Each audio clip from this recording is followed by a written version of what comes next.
Holy smokers, guys, I just got done watching the Apple launch event. They just launched new iPhones, they just launched a new Apple Watch, a lot of different products, guys. So we got to talk about all this, look at all the specs of these products. We also got to talk at the end if I should be buying Apple stock, if we should be buying Apple stock right now, guys. So as you know, I'm a huge Apple fanboy. I got iPhones, iPads, Macs, you know, I'm Apple through and through. I don't mind being called an Apple fanboy at the end of the day. I don't know why anybody gets offended over that. Like, if you drink a Budweiser every day and someone said, you're a Budweiser fanboy, like, okay. If you drink a Red Bull every day and somebody called you a Red Bull fanboy, okay, why do people get offended at that? I'll never understand it. So first off, let's look at what Apple stock did today. So right before the presentation started, Apple stock was at almost $164 a share, guys. Now look at what happened to it after the presentation happened. It went down to $159, essentially meaning, I don't know if there were huge expectations for this and maybe they didn't meet expectations,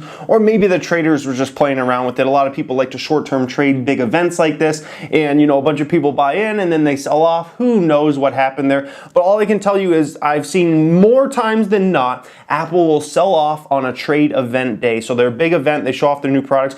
Most of the time I've ever been, you know, watching the company, the stock actually falls that day. So if there's one day I was ever going to bet against Apple stock, it would be the day the launch event happens, guys. But Apple stock, of course, is up almost 38% year to date. So it's having a phenomenal year regardless. So let's look at these products they launched. They launched the iPhone X. This is their premier product they launched here. A fundamental change in the iPhone design, everything about it. You're not going to be able to pre-order until late October, so over a month and a half from now. It won't be available till early November, guys, so quite a wait time on that one. And so if you just look at the device, it's a clear difference between this iPhone, the iPhone X, and every iPhone before. I mean, the display goes almost straight to the edges. It has no home button or any of that kind of stuff, guys. A fundamental change in the iPhone design. Now, let's go through some of these specs on here. So the first OLED screen that rises to the standards of the iPhone with accurate, stunning colors, true blacks, high brightness, with a 1,000,000 to 1 contrast ratio. That is ridiculous, guys, ridiculous. It features glass on the front and the back, this new iPhone. It is water resistant. They do not say it's waterproof, so it's not like you can go swimming in the ocean with your iPhone and that will be okay. But it is water resistant, so if I spill a little bit of water on this right now, it should be okay at the end of the day. It has Face ID, a revolution in recognition. So basically, right now, if you want to unlock your iPhone, you got to obviously do your little passcode or you got to do your thumbprint. Now with this new iPhone, it doesn't have a thumbprint reader. So how's it going to read it? So it can basically just read your face. So when you put your phone up to your face, it will unlock it based upon what your face says.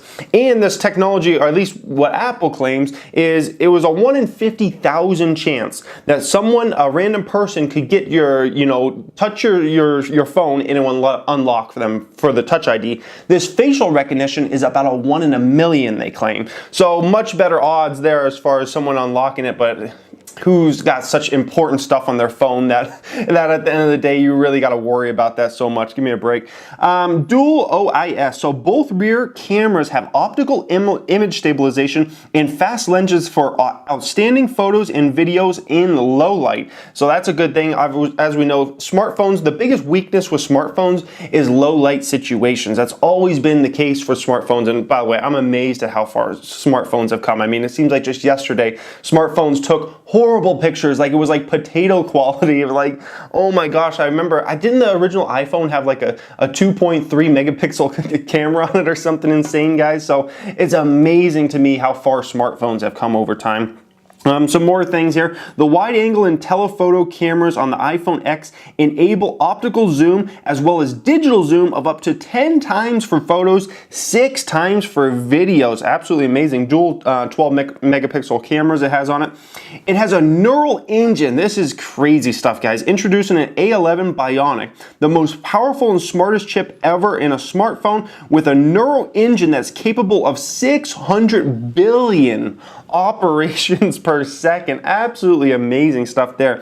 Faster CPU, the 4 efficiency cores in the all-new CPU are up to 70% faster than the A10 Fusion chip, which was in the latest iPhone, the iPhone 7, and 2 performance cores are up to 25% faster.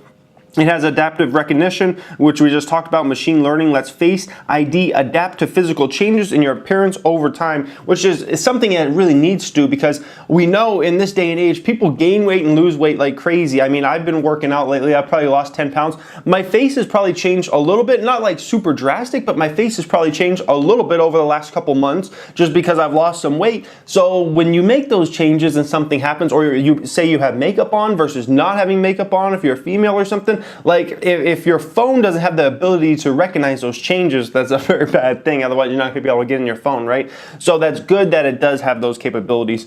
The thing I was most impressed about at this phone, probably of anything, and there's definitely some things to be impressed of, was the power efficiency. A second generation performance controller in custom battery design that lasts up to 2 hours longer than iPhone 7. So you would think with all these, improvements, all these better chips, the new neural engine, like all this stuff, you would think the power would go down, the battery time would go down. They've actually increased it by almost 2 hours. Part of that's probably because it's a 5.8-inch display versus, if you're comparing it to a regular iPhone 7, that's a 4.7. So you can't put nearly as big a battery in that, obviously. So but it's impressive regardless. An extra 2 hours. Everybody needs more smartphone time, battery time. Also, augmented reality. The A11 Bionic powers extraordinary augmented reality experiences in games and apps. So that's going to be some pretty cool technology type stuff there, guys. And then wireless charging. I mean, Apple's lagged way behind on this one. We know Samsung's had wireless charging for a long time. This is something to pay attention to for any of you guys that own stocks, is some of these transaction type companies, because now you can pay your friends in messages. Let Siri be your translator, a lot of different things, but the one that caught my attention there was you can pay your friends inside messages, guys. So that's something that you should pay attention to. If you own any stocks that are related to something that, they make a transaction fee based upon you go to an app or something, because now I feel like a lot of people will just be paying friends inside that messages rather than doing it this way or that way, guys. So that's iPhone X. They also launched an iPhone 8, which we won't go into. It's got a lot of the same features as iPhone X. It's just more of a basic design. They don't have the ability to, scan your face to unlock a lot of those kinds of things. No OLED display there. The iPhone X, so the iPhone X is going to start at almost $1,000, guys, and it starts at $999. The big bucks for that one, holy smokus. The iPhone 8 will start at $699, so usually the iPhones start at $649, so this one will start at $699, so ASPs are going up. The iPhone 8 Plus will start at $799 there. The iPhone 7 now, they're still going to offer the iPhone 7, which is last year's model. That's come down to $549, so that will be appealing to some people. And then they're still going to have the iPhone 6s, which is going to be $449, and then the iPhone SE, which is $349. So iPhone 6s and iPhone SE, those are going to be big for the developing markets where people don't have $1,000 or $800 to spend on a smartphone, but maybe they have $300 or $400. So those are going to be good products for some of the developing markets. I'm thinking about China, I'm thinking about India when I think about those type of markets where maybe somebody, doesn't have the highest flagship. The highest flagship, the iPhone 8 and the iPhone X, those are the good ones that will be selling great here in the United States, in the UK, a lot of the more developed countries where people want to actually spend that kind of money on a smartphone.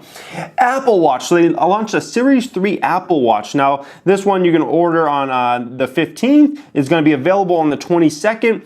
So the big change with this one is now has a cellular option. You can answer a call from a smartphone, ask Siri to send a message, stream your favorite songs on the run, and do it while leaving your phone behind. Introduce an Apple Watch Series 3 with cellular. Now you have the freedom to go and just go with your watch. So this product is going to be launched somewhere around $399 if you want it with the cellular model. Now this could be beneficial to Verizon shareholders. This could be beneficial to T-Mobile and AT&T, a lot of the cellular network type companies, because with this new Apple Watch, a lot of people will, obviously want the cellular feature, because then you can, let's say you want to go for a run and you don't want to carry your phone with you, especially if you got one of the iPhone 7 Pluses or 8 Pluses or something like that. A lot of times you don't want to carry that around with you, but if you have cellular on your watch, you can still listen to music. You can still, take calls if you want, answer text messages, all that kind of stuff, even check email if you have cellular hooked up on there. So it's a potentially very interesting thing, and it could potentially add extra revenue to the companies like Verizon, AT&T, T-Mobile, some of those players. But just remember that it's not going to be like tens of millions of people going out there. It could be just a couple million. Get this new product and actually get the cellular hooked up, guys. Now, as far as Apple stock goes, this is a stock that trades, with a trailing P around 18, forward P just under 15. That's, a fair valuation for Apple. People always wonder, Jeremy, you love Apple. Why don't you invest in Apple? The reason I don't invest in Apple is at the end of the day, it's a fairly priced company, and I don't see it having huge growth ahead of it. I want to get in companies that have huge growth ahead of them and are hopefully fairly valued or undervalued. So there's only so many stocks I can put my money in right at the end of the day. So I got to pick the best ones for my money to go. I don't feel like Apple is one of those for me personally. However, if you're someone looking for a safer stock, this is a great run company with billions, literally hundreds of billions of dollars on that balance sheet in cash and investments. Profitability, the most profitable company in the world, and their profitability should increase this year with the new product lineup and all that good stuff, guys. So a phenomenally run company. Now, what do you guys think about the new iPhones? Are you interested in getting the 8, the X? Obviously, if you're not someone that buys Apple iPhones, you're probably not interested at all, which why are you watching this video? Are you interested in the new Apple Watch? I would love to hear comments in that comment section. Are you interested in buying Apple stock? Are you already an owner of Apple stock? I'm an owner of Cirrus Logic, which makes the audio chips that go into iPhones. So I kind of have an iPhone play to a certain extent, just not directly with Apple stock. So let me know in that comment section, guys. Apple affects us all at the end of the day. You probably own it in your 401k and don't even know it. If you just came across this channel, you may want to subscribe. We talk personal finance in the channel. We talk entrepreneurship. I'm an actual business owner. I give away so many business tips. We talk stock market investing more than anything, and a little tech opinion when it's something huge like this, guys, that's affecting everyone. Thank you for watching and have a great day.